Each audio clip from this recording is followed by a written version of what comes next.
तुमची फार तुमच्यासाठी महत्वाची वेळ आहे. पण तुम्हाला चर्चा होती, कोण कोण होती? नाही, मला कुतूहल होतं. कोण नव्हती, कुतूहल होते की आता कोण होणार. कारण मी इतकं माझ्याकडं त्यावेळेला माझ्याकडे जवळ 8-9 खाती होती. माझं रात्रीत कम्प्युटर बसून माझा राजीनामा तिथंच टाईप केला 2 ओळीचा की मी राजीनामा देत आहे आणि पर्यायी व्यवस्था करावी, धन्यवाद आपण संधी दिल्याबद्दल. मी 8ला त्यांनी लगेच सही केली माझ्या राजीनाम्यावर, पर्यायी व्यवस्था केली आणि मी लगेच पुढचं विमान जे होतं ते घेतलं आणि 10, 11, 12 वाजता मुंबईला आलो. 4 वाजता शपथविधी झाला. मुहूर्त बघितला नाही, काय नाही मला मी कधीच काय बघितलं नाही. मनमोहन सिंग यांच्यामध्ये जो कधी कधी समजा आणि इतकं मोठं असतं की थोडंसं गैरसमज होऊ शकतात, असे प्रसंग आले असतील. हा दुवा म्हणून मी काम करायचो आणि त्या बाजूनी अहमद पटेल काम करायचो. तर ते नाजूक काम होतं. कित्येक वेळेला मतभेद व्हायचे, संघर्षाचे प्रसंग यायचे, पण दोघांनी फार काळजीपूर्वक ते दोन्ही पदं सांभाळली. सोनिया गांधींनी कधी प्रोटोकॉल क्लॅश होऊ दिला नाही, कारण शेवटी हे सरकार सोनिया गांधींचं होतं.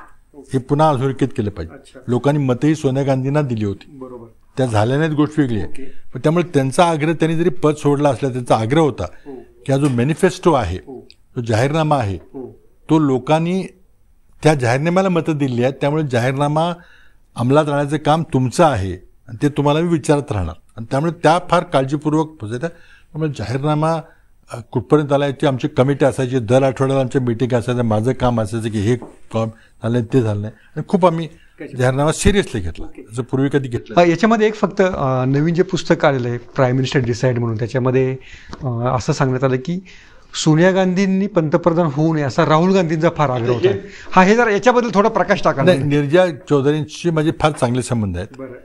त्यात तो जो चॅप्टर आहे त्यामध्ये बरीचशी चर्चा आमची झालेली आहे. पण हे मला अधिकृतपणे हो किंवा नाही सांगता येणार नाही, कारण ते त्यांचा घरगुती संवाद होता तो. आणि त्यामुळं त्या कारणामुळं राहुल गांधींच्या आग्रहामुळे त्या झाल्या नाहीत असं त्या पुस्तकात लिहिलेलं आहे. पण मला त्यामध्ये काही प्रकाश टाकता येणार नाही, कारण ती त्या लेवलची चर्चा आमची कधी झाली नाही, का झाली नाही. पण त्या ज्या बोलल्या जाहीर त्या आमच्यासमोर बोलल्या. आणि जसं तुम्ही सांगितलं की तुम्ही केंद्रीय मंत्री होता ते तुम्हाला सोनिया गांधींनी सांगितलं, महाराष्ट्राचे मुख्यमहत्त्री तुम्ही होता ते तुम्हाला कोणी सांगितलं? सोनिया गांधींनी सांगितलं. रात्री 3 वाजता पुन्हा असाच फोन आला. महत्वाची वेळ आहे. 3ला फोन आला. मी झोपलो होतो. कोणी बाहेर तुम्हाला चर्चा होती, कोण कोण होती? नाही, मला कुतूहल होतं. कोण नव्हती, कुतूहल होते की आता कोण होणार. कारण मी इतकं माझ्याकडं त्यावेळेला माझ्याकडे जवळ 8-9 खाती होती. अंतरिक्ष खातं, आता हे चंद्रयान वगैरे चाललंय त्यामध्ये इतकं मी जवळून सगळं पाहिलेलं आहे. कारण 6 वर्ष मी स्पेस कमिशन, अंतरिक्ष आयोग होता त्याचा मी सदस्य होतो, जो पहिल्यांदा पॉलिटिकल व्यक्ती त्या अंतरिक्ष आयोगाचा सदस्य मी झालो. 6 वर्ष होतो. अणुऊर्जा आयोगाचा मी कमिशनचा सदस्य होतो 6 वर्ष. आणि पंतप्रधानांच्या वतीनं पार्लमेंटमध्ये उत्तरं सगळी मी द्यायचो. इंडो-US न्यूक्लिअर झालं त्याचे बिलं वगैरे मी मांडायचो. तो एक खातं होतं. नंतर PMOचं काम होतं. पर्सनलचं खूप मोठं काम होतं. त्यामध्ये CBI असायचं, त्यामध्ये UPSC असायचं, त्यामध्ये CVC असायचे, सगळी जी कार्यालय ते होती सगळी. आणि नंतर मग पार्लमेंटरी अफेअर्सचाही, संसदीय कार्याचाही मला कार्यभार मिळाला होता. आणि 2009च्या निवडणुकीनंतर मला ह्याच्या व्यतिरिक्त विज्ञान तंत्रज्ञान खात्याचा पूर्ण मंत्री म्हणून जबाबदारी मिळाली. 2-2.5 तो माझा आवडता विषय होता. पॉलिटिकली काय हेवी खातं नाही ते, पण माझा आवडता विषय होता इंजिनिअरिंग म्हणून.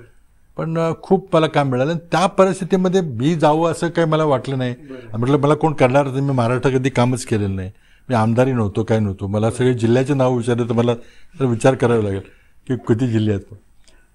पण रात्री 3ला फोन आला. म्हटलं आम्ही डिसाईड केले. त्यावेळेला अँटनी आणि प्रणब मुखर्जी मुंबईला जाऊन लोकांशी बोलले होते. आणि ज्या विशिष्ट परिस्थितीमध्ये जो बदल घडला आपल्या सगळ्यांना माहिती आहे, तर पाहिलेलं. पण त्या परिस्थितीमुळं, त्या पार्श्वभूमीमध्ये त्यांनी जो निर्णय घेतला असावा असं मला वाटतं. पण रात्री 3ला फोन आला. ते म्हटलं उद्या PM परदेश चालेत 9 वाजता. आता आमची तयारी, त्यांना सोडायला जायचं प्रोटोकॉल असायचा की गेले की ते एअरपोर्टवर जायचं वगैरे, ती माझी तयारी होती की सुद्धा 7ला उठून तयार होऊन 8ला विमानतळावर जायचं, त्या तयारीत होतो मी. आता झालं. ते म्हटलं उद्या जाणार, तर सगळं बाकीची कारवाई लगेच उद्या सकाळचं सगळं स्वतः केलं. म्हणजे फोन आला PMचा की 10 जनपद का फोन आहे. तर 10 जनपद मला बाकी सगळं पुढचं कळलं. रात्री 3 वाजता 10 जनपदचा फोन म्हणजे अर्थ काय ते मला कळलं. त्याप्रमाणे सगळं झालं. त्या मला म्हटलं की लगेच सकाळी जाऊन भेट आणि बाकी प्रोसिजर सगळं पूर्ण कर. मी सगळंच 7ला गेलो. PM परदेशी जाण्याच्या तयारीत होते. माझं रात्रीत कम्प्युटर बसून माझा राजीनामा तिथंच टाईप केला 2 ओळीचा की मी राजीनामा देत आहे आणि पर्यायी व्यवस्था करावी, धन्यवाद आपण संधी दिल्याबद्दल. सगळे त्यांनी घेतला. अब क्या करेंगे म्हटले, तर तू झालास मी काय करायचं. मी म्हटलं मी सुचवलं की असं असं करा, म्हटलं काय करायचं मी जातोय आज. आणि सोनिया गांधी म्हटलं उद्याच शपथ घे, जा लगेच शपथ घे. मी 8ला त्यांनी लगेच सही केली माझ्या राजीनाम्यावर, पर्यायी व्यवस्था केली आणि मी लगेच पुढचं विमान जे होतं ते घेतलं आणि 10, 11, 12 वाजता मुंबईला आलो. 4 वाजता शपथविधी झाला. मुहूर्त बघितला नाही, काय नाही मला मी कधीच काय बघितलं नाही. 4ला घेऊन टाकला. आता मला काळजी होते की हे जमल का नाही आपल्याला, कारण महाराष्ट्राचं तर काही आमदार माहिती नाही, जिल्हे माहिती नाही, तालुके माहिती नाही. पण जे लोक जेव्हा तुमच्यावर टीका करतात तेव्हा हीच अशी टीका करायची, यांना महाराष्ट्र माहित नसेल.